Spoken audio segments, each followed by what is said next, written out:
Hello friends, welcome back Anika और सीरत की लव स्टोरी में। पिछले एपिसोड में आप लोगों ने सुना कि सीरत बोलती है कि मैं बहुत तंग आ चुकी हूँ, मेरे बस की नहीं है अब। उसको हमेशा मेरे ऊपर डाउट रहता है, हमेशा उसको मेरे ऊपर शक करना रहता है, जबकि मैंने उसके लिए इतना सब कुछ कर दिया, इतनी सारी चीज़ें कर दी। हर मोड़ पे मैंने उसे प्रूव किया है कि मैं सिर्फ उससे प्यार करती हूँ, लेकिन नहीं। अब उसको उसकी बहन ने कुछ कह दिया तो वो उससे मेरा लॉयल्टी टेस्ट कराने लगी। कल को कोई और कुछ कह देगा तो वो उससे मेरा लॉयल्टी टेस्ट कराने लगेगी। कहीं ना कहीं जाके फिर से मुझे तो एग्ज़ाम देना ही पड़ेगा ना। तो इससे अच्छा यही है कि मैं पढ़ाई ही छोड़ देती हूँ। जब पढ़ाई छोड़ दूँगी तो एग्ज़ाम देने की नौबत ही नहीं आएगी। थक चुकी हूँ मैं ये एग्ज़ाम दे दे के, बहुत हो चुका है यार। औशिका प्लीज़, अगर तुझे अनिका की तरफदारी करनी है तो तू यहाँ से जा सकती है। मैं बिल्कुल थक चुकी हूँ, मेरे बस की बात नहीं है अब। बहुत हो चुका है यार, इतना कौन झेलता है, इतना नहीं झेला जाता। थोड़ा बहुत इंसान झेल लेता है, थोड़ा बहुत कह देता है, लेकिन इतना नहीं। अरे यार, जब प्यार किया है तो थोड़ा भरोसा करना भी तो सीखो ना। सिर्फ सिर्फ शक शक शक शक शक शक शक। मैं थक चुकी हूँ, हो चुका यार, अब नहीं। तो सीरत कहती है अगर तुम्हें और कुछ बात करनी है तो करो, नहीं तो मैं यहाँ से जा रही हूँ। तो फिर वो भी वहाँ से चली जाती है और शिखा वहाँ शांति से बैठी रहती है। उसे तो कुछ समझ ही नहीं आ रहा होता कि इन दोनों के बीच में आखिर एकदम सडन हो क्या गया है। ये दोनों एक दूसरे से इतना प्यार करते हैं तो सडन इतनी जल्दी ये कैसे, जरा सी बात पे कैसे सीरत अनिका को छोड़ सकती है। ये बिहेवियर तो अनिका का था ना। तो सीरत को क्या हो गया है, कहीं सच में बहुत ज़्यादा तो नहीं कर दिया अनिका ने। तो वो ये सब सोचती रहती है और फिर अनिका के पास जाती है। तो अनिका अपने रूम में बैठी होती है, काफ़ी परेशान होती है, वो भी रो रही होती है। तो शिखा गेट नॉक करती है तो अनिका देखती है शिखा की तरफ, तो कहती है आओ। तो शिखा अंदर जाती है, अनिका से कहती है कि अनिका मुझे एक बात बताओ, कोई प्रॉब्लम है? कुछ हुआ है क्या? मतलब तुम दोनों का रिश्ता इतना अच्छा चल रहा था, मतलब मिसाल तुम्हारे रिश्ते की देनी चाहिए थी, ऐसा रिश्ता था। सडन एकदम से ये क्या है? मुझे ये बात बिल्कुल हजम नहीं हो रही है। तुम लोग किसी भी सिचुएशन को आराम से टैकल कर सकते हो, तो फिर ये एकदम से क्या? हाँ। तो अनिका बोलती है मैं क्या करूं बताओ, मैंने तो सारे हाथ पैर मार लिए ना, मैंने तो कोशिश की ना कि जो भी हो सही हो। अरे यार, मैंने निशा को सीरत की बाहों में देखा, मैंने सीरत से कुछ नहीं कहा, बस निशा को वहाँ से हटाया। अब सीरत से बिना कुछ कहे मैं नीचे आ गई, क्योंकि उस समय मेरा मूड बहुत ख़राब था और मैं सीरत के ऊपर नहीं चिल्लाना चाहती थी, बिल्कुल भी नहीं। और उसके बाद उसने मेरी इस बात को गलत वे में ले लिया। निशा ने उसे पता नहीं क्या बोला क्या नहीं बोला, और वो सीधे उनकी बातों में आ गई। तो आप बताओ ना, मैं क्या करूं? आप ही बताओ, जो आप बोलो मैं वो कर लूं।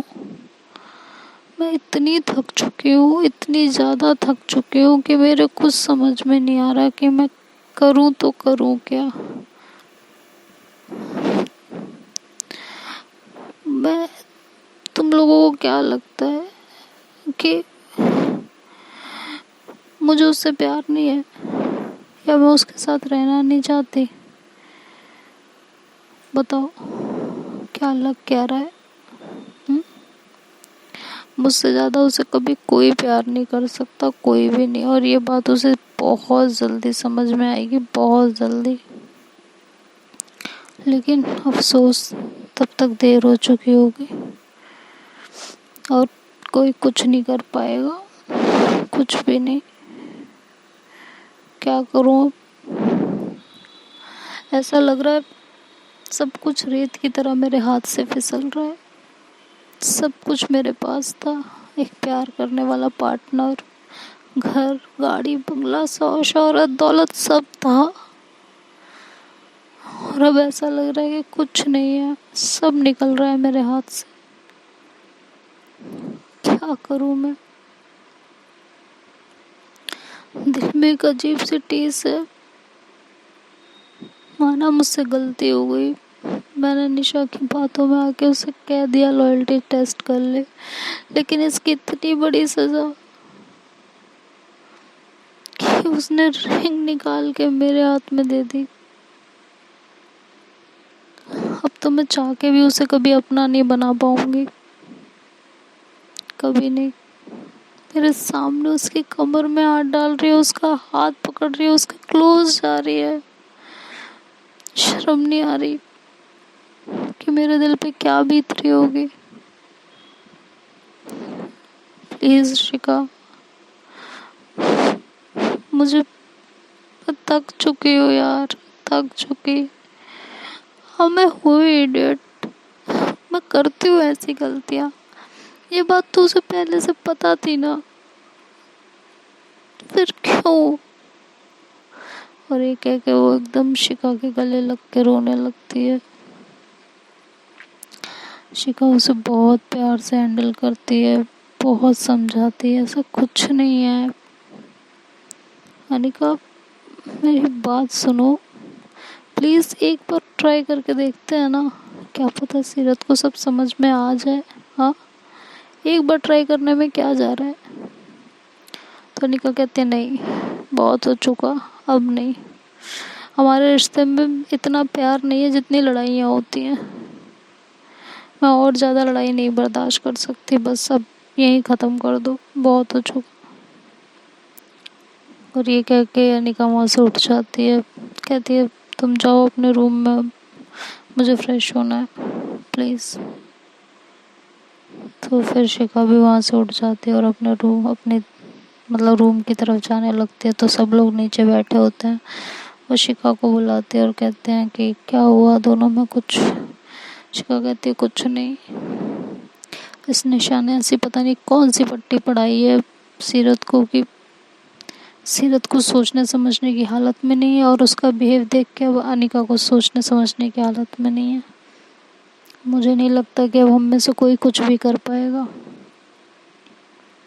तो सब लोग बहुत टेंशन में आ जाते हैं और किसी को कुछ समझ में नहीं आ रहा होता कि ये सडन एकदम से क्या हो गया,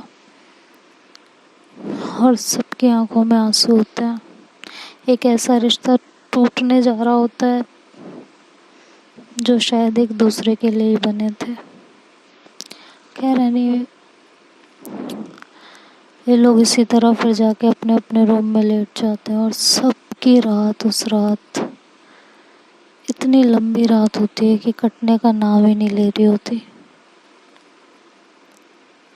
सब लोग सोचते रहते हैं क्या करना है, इन दोनों का पैचअप कैसे कराया जाए, कैसे इन दोनों को एक दूसरे से अलग होने से बचाया जाए।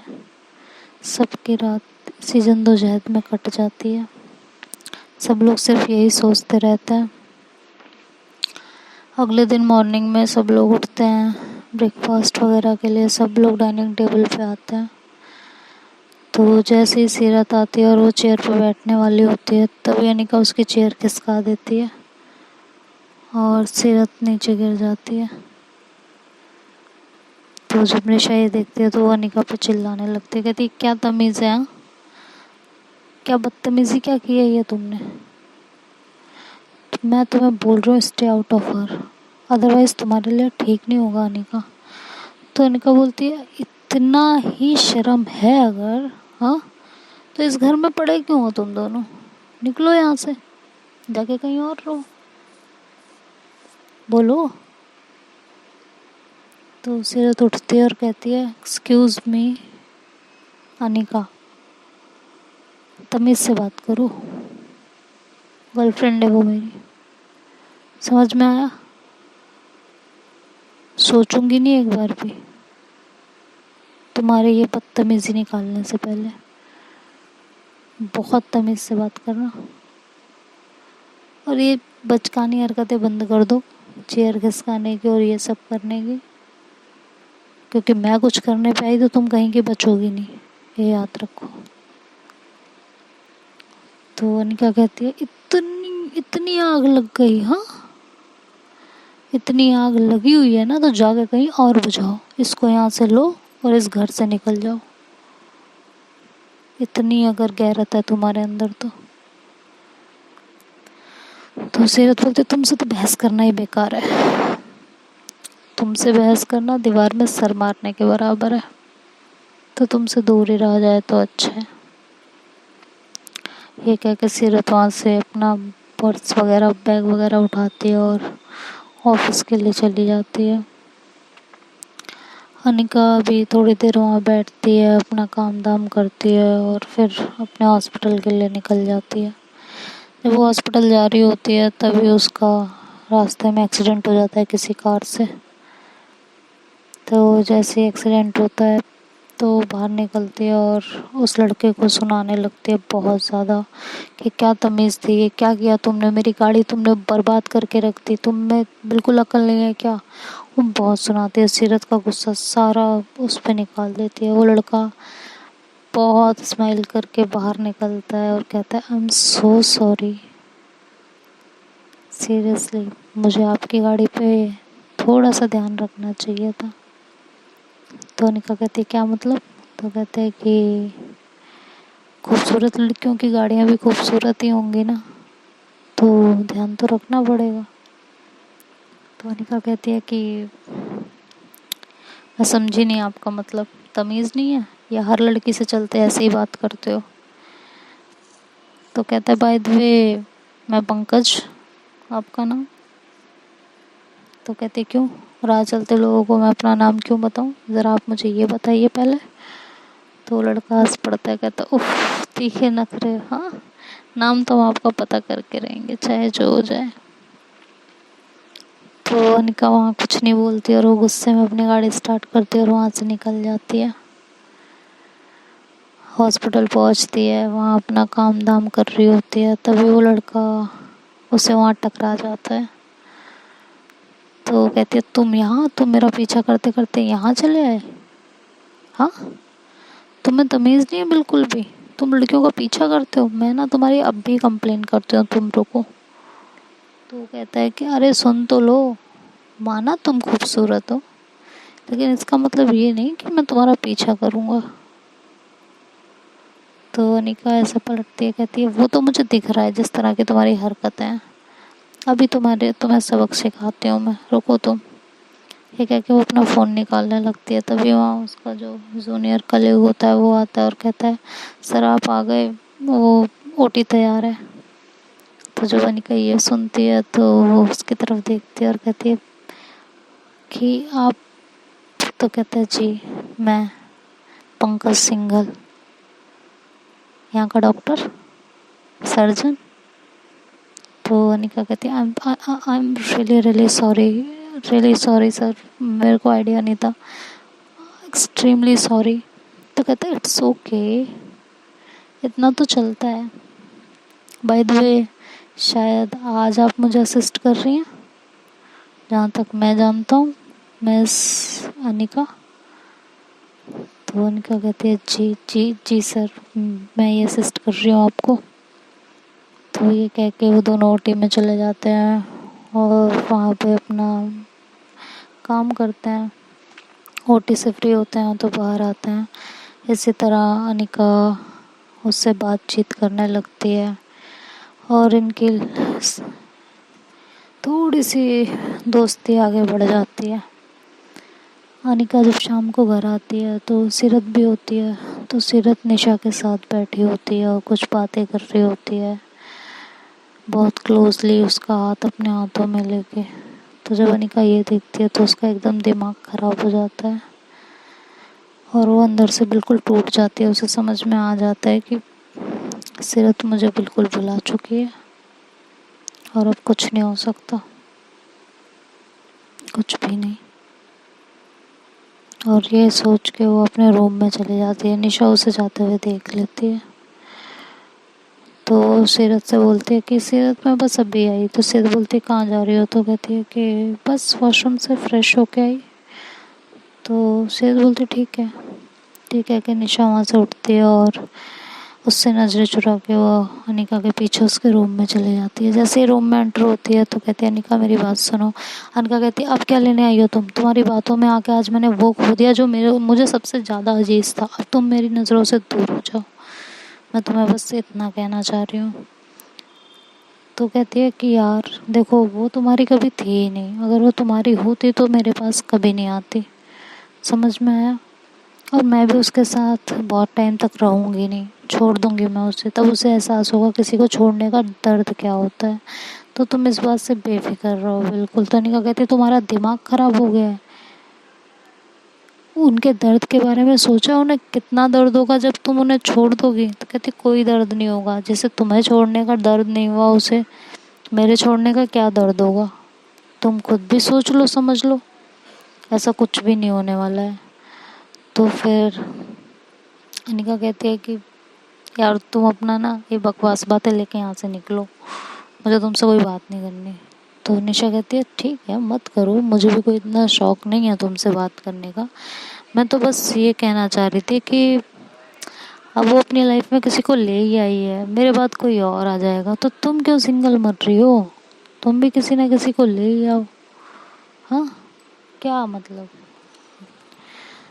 तो अनिका कहती है हो गया तुम्हारा, दे दिया तुमने सजेशन, चलो निकलो अभी यहाँ से, निकलो यहाँ से मैंने कहा। तो फिर वो उसको ज़बरदस्ती रूम से धक्का दे देती है और रूम लॉक कर लेती है। तो अनिका सोचती है कि सीरत को एक बार वापस पाने की कोशिश की जाए, शायद उसका गुस्सा शांत हो जाए और वो मुझे अपना ले, कुछ तो मुझे ऐसा करना चाहिए ना। तो बैठ के ऐसे सोचने लगती है, तभी उसका रूम नॉक होता है। तो कहती है आ जाओ, कौन है, खुला हुआ है। तो शिखा अंदर एंटर करती है। तो जब अनिका शिखा को देखती है तो कहती है तुम यहाँ बोलो।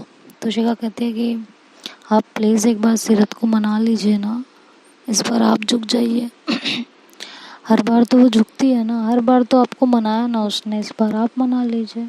हाँ, और मानिए चाहे मत मानिए, लॉयल्टी टेस्ट की गलती तो आपने की है ना, तो आप कोशिश करके देख लीजिए। तनिका बोलती है शिखा यहाँ बैठो तुम। तो शिखा वहाँ बैठती है, कहती है कि बोलिए। तो अनिका बोलती है कि मैं कुछ सोच रही हूँ। तो शिखा बोलती है बताइए क्या सोचा है आपने? कहती है मैं सोच रही हूँ सीरत को मनाने का एक ट्राई करना चाहिए।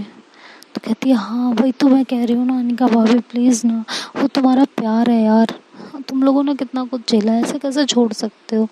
तो अनिका बोलती है कि ऑब्वियसली इसलिए एक ट्राई करना चाहती हूँ, लेकिन मैं इस तरह नहीं मनाऊँगी। तो कहती किस तरह? कहती उसके दिल में जो मेरे लिए नफ़रत है ना उसको मिटानी पड़ेगी,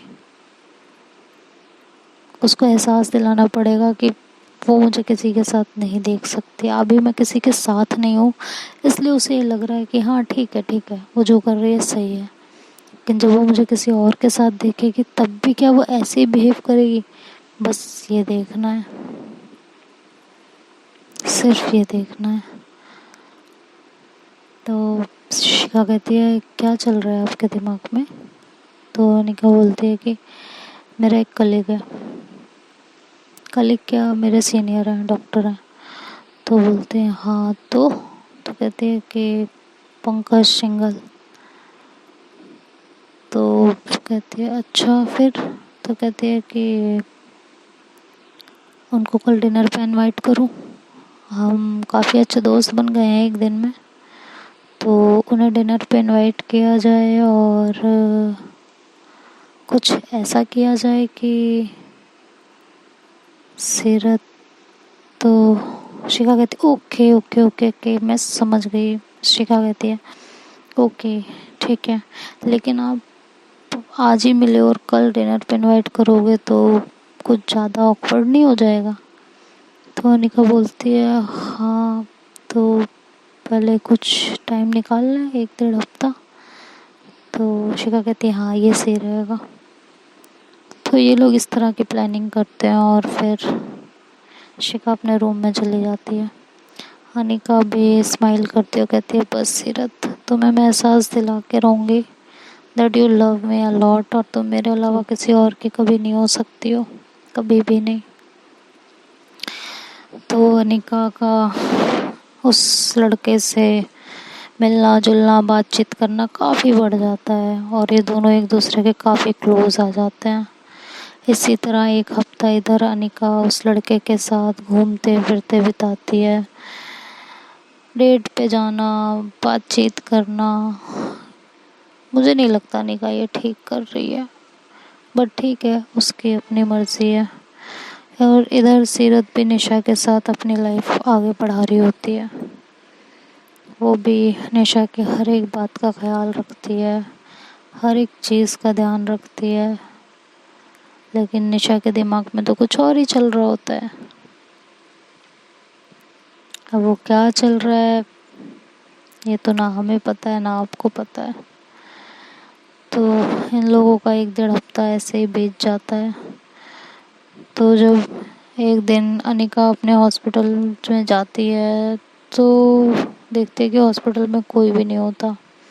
तो जाके रिसेप्शनिस्ट से पूछती है कि आज कोई आया नहीं, बहुत खाली खाली लग रहा है हॉस्पिटल, क्या चक्कर है।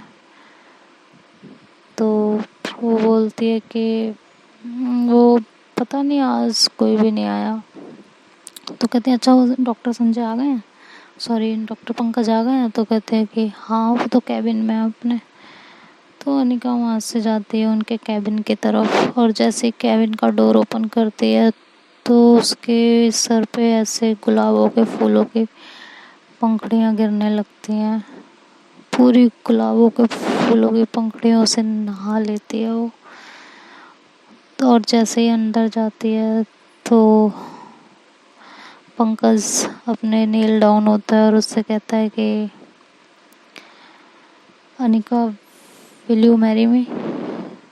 तो अनिका जब ये सुनती है तो उसका तो एकदम दिमाग ख़राब हो जाता है। उसे तो कुछ समझ ही नहीं आ रहा होता कि क्या जवाब दे, क्या कहे। और सारे कलीग्स वहाँ खड़े हुए होते हैं जिसकी वजह से वो ज़्यादा कुछ कह नहीं पा रही होती। तो कहती है पंकज इस बारे में हम बाद में बात करें, थोड़ा सा मुझे टाइम दोगे प्लीज़।